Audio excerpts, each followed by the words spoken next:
Alright guys, this video is going to cover how to arrange your stack on a MK2 and above impact. Okay, this is an AMP regulator with a bigger washer. You might not know when you go in there and restack, you didn't notice the washers have different thickness. They're supposed to be arranged in a cascading effect. You don't want all the spring to peg out and respond at the same time. You won't want to peg out and another one stronger goes next, and that effect. It responds better and it just overall performs better. But I'll show you this particular stack and this stack only. Other videos will cover some other stack. All right, but this one works really good. So you could try it out if you have this spring washer thickness. All right, the thickness are 38, 45, 55. All right, first washer, all right, here's the piston. First washer up is a 57. The cup is going to face that way. All right, you want it to lean against the action to have better response. Next up is a 55 going, cup is facing this way. All right, next one is a 45 and it's cupping the other direction. You continue this like 55, 45, 55, 45. On this one is a 55 and a 38. Then it continues on to 55, 45,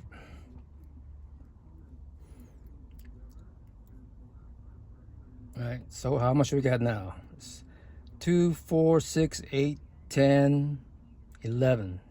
And the last one is a 55 facing the cup, facing the reg body side.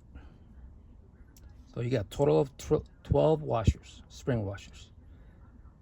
All right, I'm gonna put it on a video or a still photo how to arrange it, the size difference.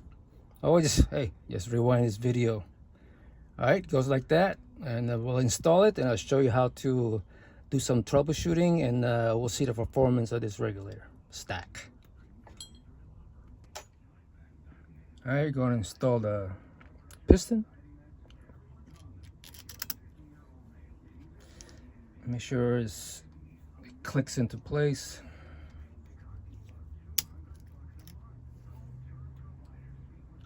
Start the reg body.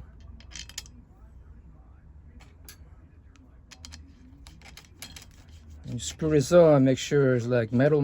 You feel a thump and it won't go any further. It's like you're hitting the shoulder, metal, you're squeezing the O-ring, and suddenly it stops as far as you go.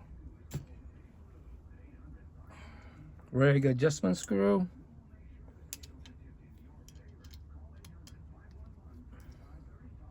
Kind of back counterclockwise and go clockwise. Now we're going to lightly seat this set screw. Lightly, I mean lightly.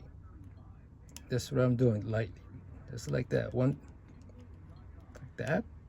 Now what we're gonna do, because of this, we're gonna test this first O-ring here. If this O-ring leaks or bad, it will cause a creep. I mean, the regulator pressure will continue to climb even though the set screw is seated and blocking the passage, because the transfer port is outside of the nozzle. The nozzle's here, right? But it goes around the piston and goes to the transfer port between the Delrin and the titanium or the brass. All right, now that's on. Now we're just going to pressurize it. You have to move this camera here, point at the gauge. All right, we're going to pressurize it now. Now watch the gauge. I'll tell you when I open a valve, it's pressurized on the action side. There.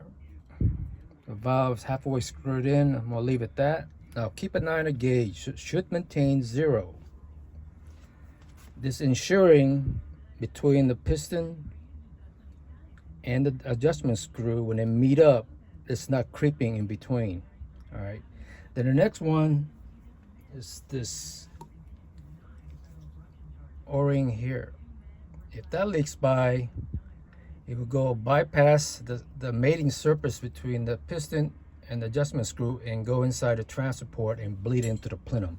Then you'll see this build up. So there's no pressure building up. That means those two sealing surface is good. Now, as always, when you open the regular adjustment screw, open it slow. Give the spring to respond. All right. To test this on a low end, you want to kind of regulate at 50 bars at low. So, you know, you want to shoot 12 foot-pound, and the regulator should handle and regulate at that lower reg pressure. Well, we're going to open it. I can feel the pressure building. I can hear it. It seems like, well, it's regulating at 17, but we're going to bring it up to around 50.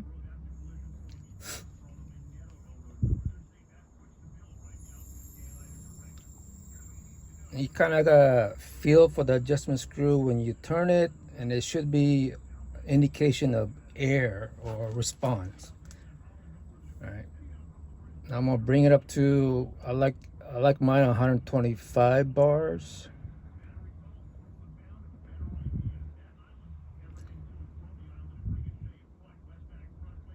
Usually around there. Usually I shoot a mag or so and see if the pressure stays there or goes up. I'll adjust to it, because you know there's springs in there, there's level washer. You need to equalize. They're all trying to work together. All right. After you shoot, if it's stable around that reg pressure, that's when you leave it. All right.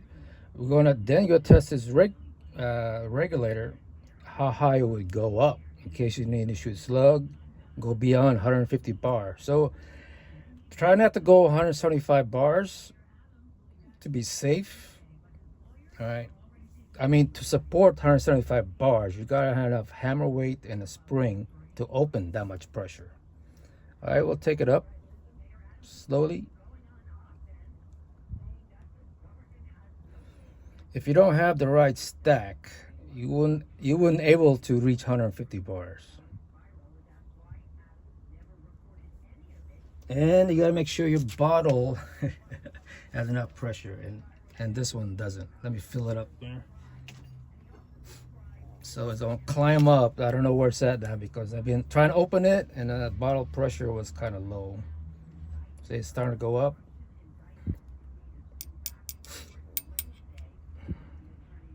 I'm gonna let it stabilize, because this is a slow fill bottle. I have 140 bars. See, it's still trying to come up. I should have brought my fast fill, but right now it's 150. It seems like it's regulating at 143. Yeah, almost 160. If it goes 170 or so, I'm gonna continue to raise it. About 170. So I'm gonna bring it up a little bit.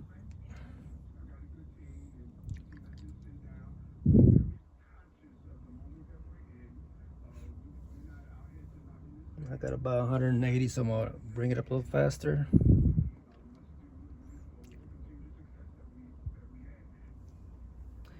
What I like about this stack, when you move your adjustment, when you're opening it, you can feel and see the response. All right. If you don't have the right stack, you'll hit some dead spot. Like you turn 1 or 2 turns, there's no response, there's no building in pressure. All right, you gotta let the spring work together and cascade them. All right, let's open a little more.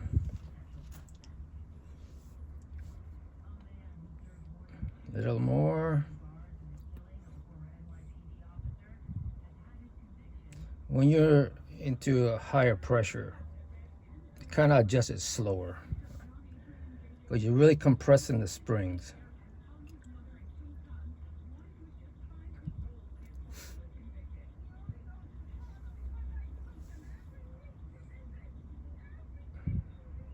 Yeah, slowly going up. If you bring it up really fast, I mean, the pressure is not going to be stable. Maybe after you shoot, it's going to move someplace else, and it takes a while to stabilize. If you do it slow, it's minimize all that rework. Bring it up slower, higher.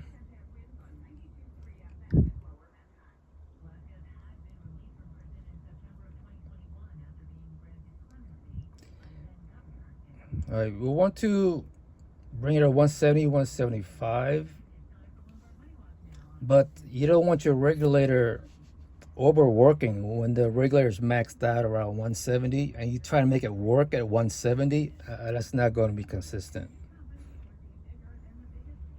You kind of want to work the regulator 75% of its maximum pressure handling. All right, 175. All right, I got to make sure I'm not on top of the rainbow. If it's maxed out 175, I don't want to maintain 175. It'll take longer to refresh that pressure, and it's not extreme spread is going to be a little off. Let me raise it up to 180, a little over 180. Maybe 185, let's see. So I know I got room. I'm not on top of the rainbow on the power band, and my regulator adjustment screw maybe is flush with the body, so that's good. If you're over 2-3 mil past the body, you're going to blow an O-ring and create a leak. I think that's good because to drop this pressure, you need to bleed off your bottle. Let me bleed it off, yeah. Unscrew the bottle for a little bit. If the pressure doesn't drop, you gotta wait for it. Sometimes it's gonna bleed the plenum. If it doesn't, oh, that's the back off on your reg adjustment screw.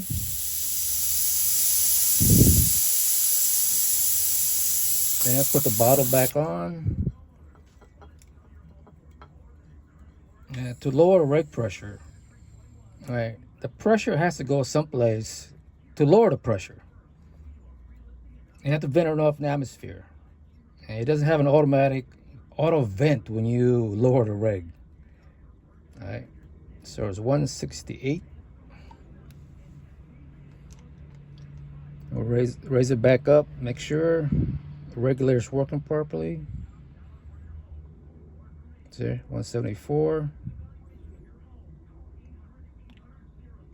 All right, so this video, it shows you this particular stack, and it works really good. I've tested it so many times. It's just my go-to stack. All right, I'm sure other stacks work out, but when you find something that works really good, you kind of stick with it. All right, so we'll catch you next video. I'll show you some other stack, but we'll see. We'll catch you next video. Later.